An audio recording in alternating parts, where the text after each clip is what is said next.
The crystalline halls of the Zaphirian Estate gleamed under the pale light of 3 moons, casting prismatic rainbows across surfaces that defied human understanding of physics.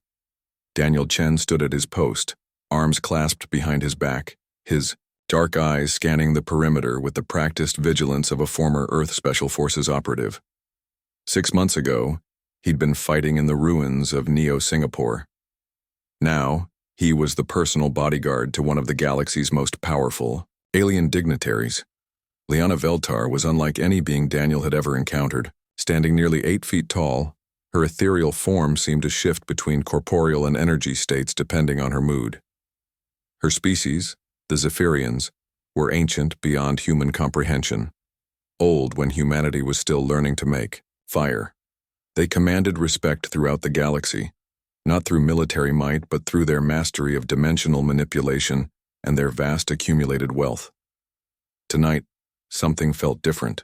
Daniel's enhanced neural implants, standard issue for human military contractors working off-world, detected unusual electromagnetic signatures throughout the estate.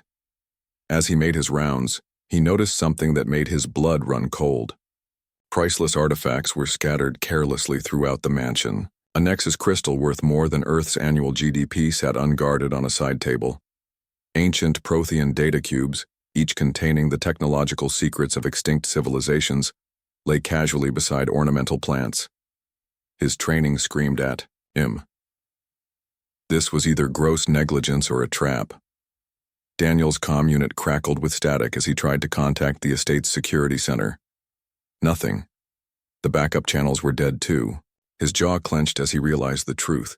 He was completely cut off from outside help. 3 hours into his shift, Daniel heard the soft whisper of movement behind him.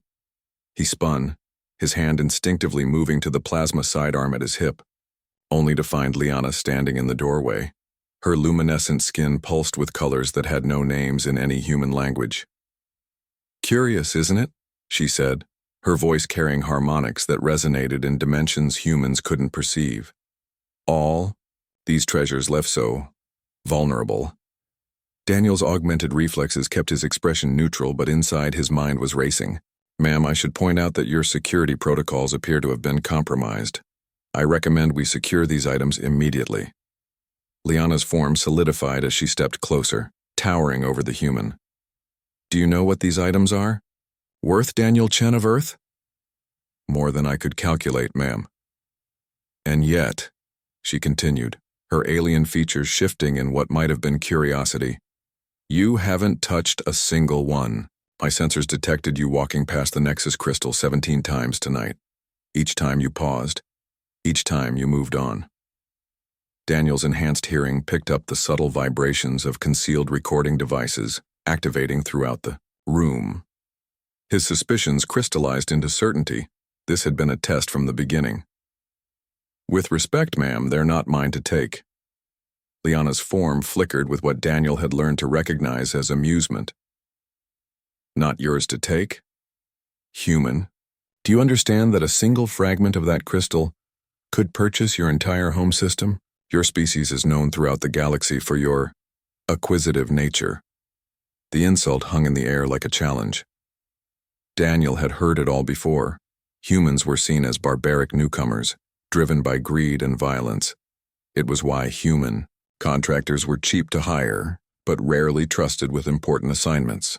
"Ma'am," Daniel said, his voice steady despite the anger building in his chest, "I wasn't hired to evaluate your possessions. I was hired to protect you. Even when your employer tests you by making theft embarrassingly easy?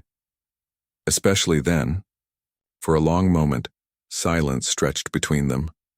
Liana's form began to shift again, colors deepening to hues that Daniel's enhanced vision could barely process. When she spoke again, her voice carried a note he'd never heard before. Something that sounded almost like respect. "Do you know why I requested a human bodyguard, Daniel Chen? I assumed it was because we work cheaper than Thraxian mercs. Partly true, but there was another reason." She gestured to the scattered treasures around them.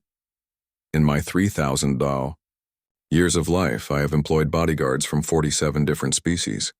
Each one was chosen for their physical capabilities, their technological advantages, their reputation for loyalty.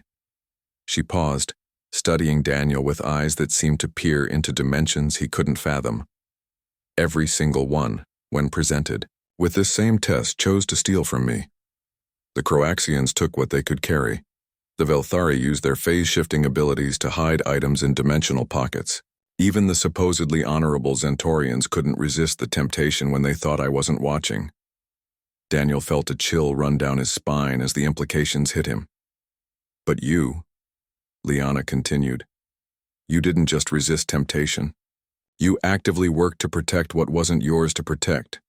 You treated my property as if it were your own sacred trust, even when you believed yourself unobserved. It's called integrity, ma'am. My species might be young and crude by galactic standards, but some of us still understand the concept.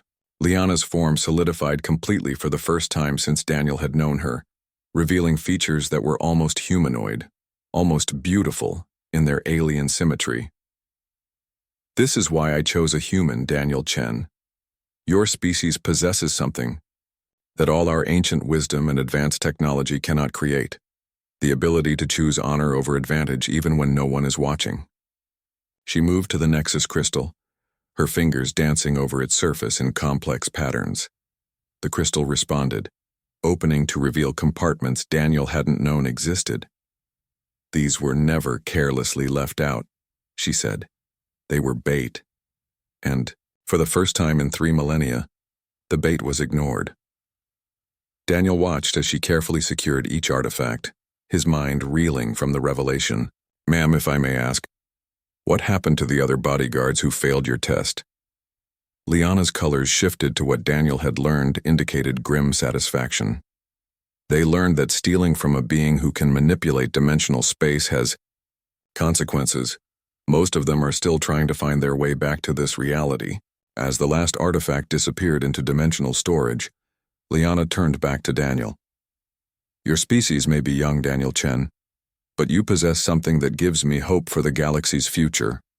In a universe where power corrupts and age breeds cynicism, humans alone seem capable of maintaining moral clarity.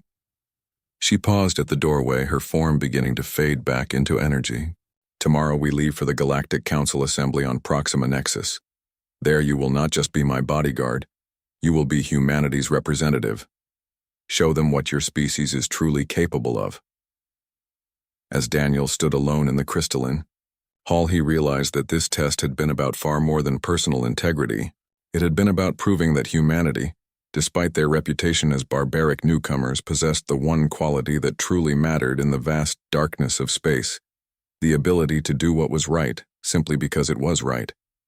The pale light of the 3 moons continued to cast rainbows through the crystal walls, but now those colors seemed less alien, less cold.